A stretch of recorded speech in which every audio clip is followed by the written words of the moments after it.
DreAllDay.com. Dre Baldwin, DreAllDay.com, WorkOnYourGame.com. This message is for all of you who are, if you are an entrepreneur and you deal directly with your customers, you have to understand something that I understood inherently from the beginning when I first started selling stuff almost 15 years ago, but something that we all got to understand is that, especially when you're selling in your own entity, is one thing if you're selling like on eBay or Amazon, because they got their own customer service situation that kind of can work as a buffer for you. But when you're the direct salesperson and you're dealing directly with the customers, you got to deal with your customers kind of the same way that parents deal with their kids. And maybe not like our parents dealt with our kids, but dealt with us as kids, but maybe the way today's parents deal with kids, which is, I think, a little bit nicer, is that you have to make concessions for the fact that your customers don't know your business as well as you do. They might not be as smart as you are, and they might do stuff that kind of annoy you, that cost you in time, energy, attention, and you have to make concessions for that fact for one simple reason, that your customers are the reason that you have a business. All right, and I'm talking about this because I just came from this place. My lady had called me. She was like, I'm about to place an order somewhere. I was already out. I'm like, all right, don't order for delivery. Just order pickup. I'll go get it. So I go pick it up, and I had ordered a sandwich. And the sandwich comes with mayonnaise and mustard on the sandwich. I don't like mayonnaise and mustard on my sandwich. So I told her, when you place the order, just put no mayo, no mustard on the sandwich. But she ordered Uber Eats, and they didn't offer the option. And then when I finally called them, they're like, well, we already made the sandwich, so it was already like that. And I'm like, well, I don't want that shit. So they had to make another one. The woman was, I could tell she was kind of annoyed, and she wasn't rude about it, but she also wasn't that nice about it. And this is the thing, and listen, I've had this happen many times, not in that particular situation, because I don't sell food, but customers giving bad addresses, customers missing stuff in their orders, customers just doing stuff that cost me as the salesperson extra time, extra energy. Sometimes it costs me in product, where I got to send the same product again, or the post office messes up, or somebody along the line, the whole supply chain, somebody messes something up and it ends up costing me money. And now I got to deal with the customer and the whole back and forth and all of that stuff going on. I've had this stuff happen over and over and over again in business. And the longer you're in business, the more sales you make, the more revenue you're generating, the more this absolutely will happen. This is not something that might happen. This will happen. So for you as a salesperson, you got a couple of options. One option, actually, you got one thing that you absolutely need to do, and it's something that you need to understand. Doesn't mean you had to be the one executing, but you have to understand it, is that you have to look at your customer as, again, like you're looking at your kids. If you had a 4-year-old and your 4-year-old does something that annoys you a little bit, because now you got to do some extra work, you got to clean up behind them. You wouldn't just cuss out your 4-year-old and tell them how much extra work you had to do because of something that they did, right? Because they're 4 years old, and you understand this is what comes with having a 4-year-old child. You need to look at your customers the same way you look at a 4-year-old kid, even if you don't have kids. You have to have that kind of compassion. You got to have that mindset around understanding them. And the reason why you need to have this mindset, because some of y'all might look at it, well, forget that. I don't want to do that. They ain't my kids. I don't have to deal with that. The reason why you need to have this mindset is because your customers are the reason that you're in business. They're the ones who are producing, they're the ones who are supplying, rather, the money that equals your revenue. That's the reason that you're in business. That's the reason why you need to have this mentality. Now, either you need to, be the one who can execute on this and deal with customers in a way. So, for example, this situation that just happened, I would have been annoyed too, because like now I'm like, this sandwich I just made, now I got to throw this sandwich away, or no, what am I going to do with this sandwich? That's my food cost. That's costing me money, but I didn't make any money off that sandwich. That's $15, whatever the sandwich cost that I didn't get. So I would have been annoyed with me too. All right, so I understand exactly why this woman was annoyed. At the same time, what you want to do, she eventually did say it, but what you would say is, well, look, sir, in the future, instead of ordering through Uber Eats, and I don't usually order through Uber Eats, my girl ordered through Uber Eats, I would have told her, order directly from their website, because directly on the website, first of all, the prices are cheaper, and second of all, you can more customize the order than you can on Uber Eats. I never order through Uber Eats unless I absolutely have to. But anyway, she eventually did say, sir, look, next time when you order, and she didn't say it as nicely as I'm going to say it, order through our website, because on our website the prices are better and you can make the customizations, etc., etc. The way, that's how I would have said. I said, all right, next time, look, I get it. I understand what happened. Uber Eats kind of doesn't offer as much customization, so I get it. So we went and did this for you. Sorry for the inconvenience, but look, next time, here's what you do so you get a better deal. Because I would have made it about the customer instead of making it about her. She was making it about her, because she was talking about, well, now we got to eat the cost of this sandwich. She even said that we got to deal with the cost of this sandwich, and now we got to make another sandwich. I'm like, bitch, I don't give a fuck about what you got to do. I don't work here. I don't care about your costs. I don't care about your sandwiches. But as an entrepreneur, I understand her. At the same time, I really don't give a fuck. And she was telling me about it like I care. Like I have some compassion for her as a salesperson, which I don't. I do, but I don't. You understand what I'm saying? But the way she was communicating, I don't. What she should have said was, look, sir, look, next time you order, if you want to get better prices and you want to be able to customize your order, next time, look, go to this website. I would have told me the website, go to this website, order straight from the website. Your prices will be better and you can make the customizations that you want, and we can make the order. We could probably even make the order faster. Even if I'm lying, I would have said that. We can make the order faster. I would have made it all about the customer. That way, me as the customer would be like, okay, thank you. I appreciate that. Because now, what's all that communication about? The communication is all about me. And y'all know the saying, they say the customer is always right, and some people reject that, some people accept it. The customer is not always right. Was I technically right by saying, hey, I don't want mayo or mustard, make me another sandwich? Was I right? No. Was I wrong? Also no. It's kind of like a clusterfuck either way. But at the same time, the customer does not care about your problems as a salesperson, entrepreneur, as a salesperson, business owner, as a salesperson, person running a sandwich shop.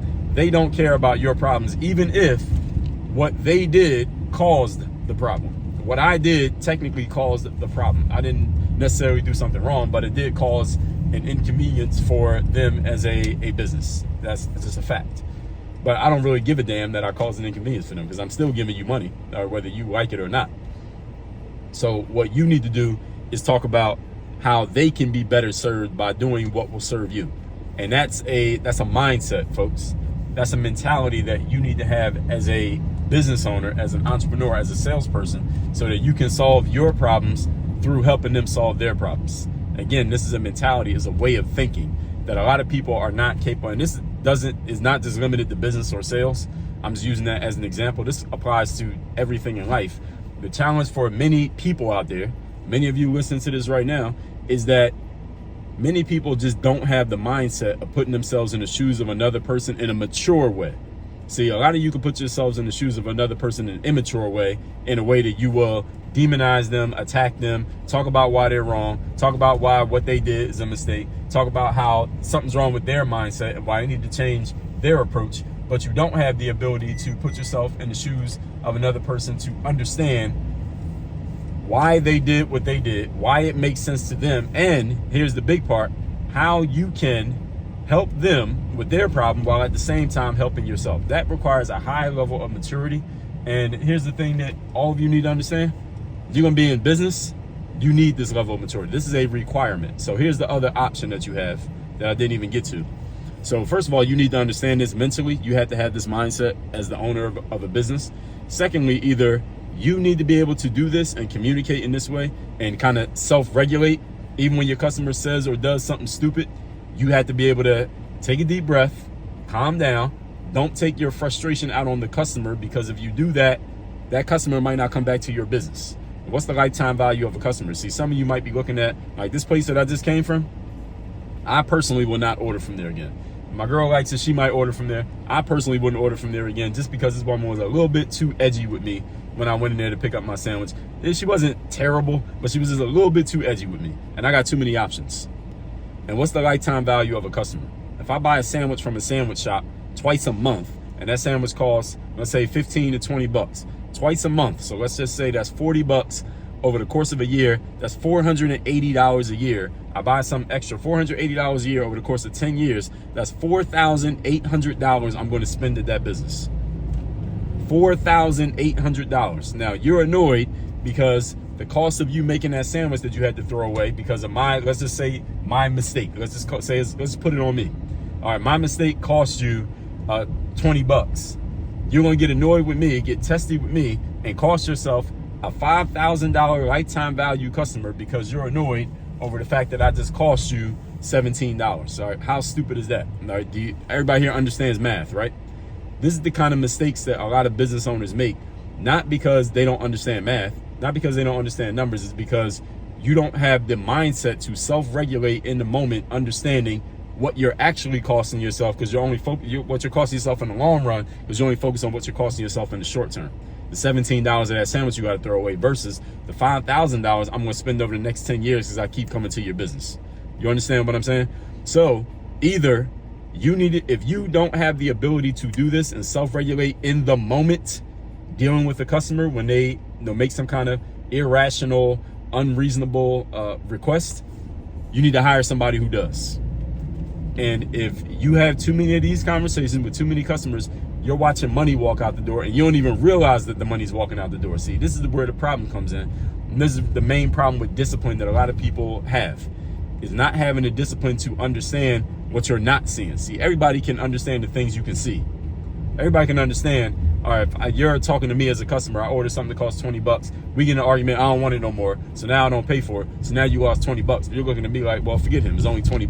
But what you don't realize is that it's $20 times twice a month for the next 10 years. That's $5,000. It's not $20. It's $5,000. Almost $5,000. Let's just say some add-ons and some tips and some extra stuff that I buy. That's what you're actually costing yourself, not just $20 that they're in the moment. But a lot of people don't have the discipline to really think about the long-term game that you're playing. This is the reason why a lot of people can understand physical fitness, like going to the gym and working out. You can see yourself in the mirror, but they don't understand the value of mindset because you can't see your mindset in the mirror.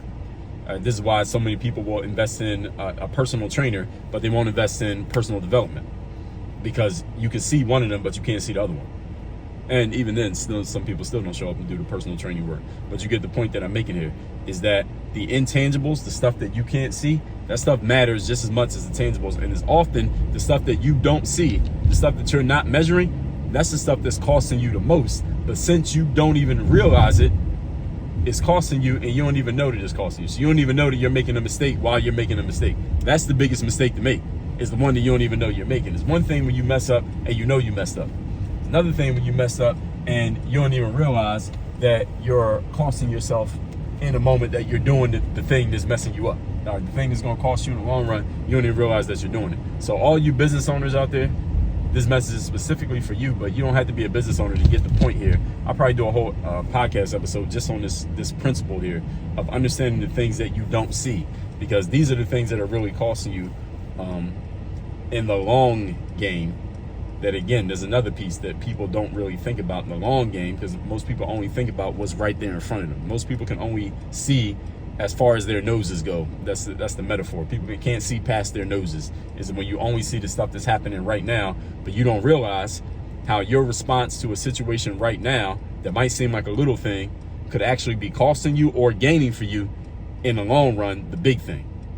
But this requires a certain amount of mental discipline. It requires a certain amount of strategy. It requires a certain mentality, a certain approach to life that a lot of people, frankly, they just don't have it.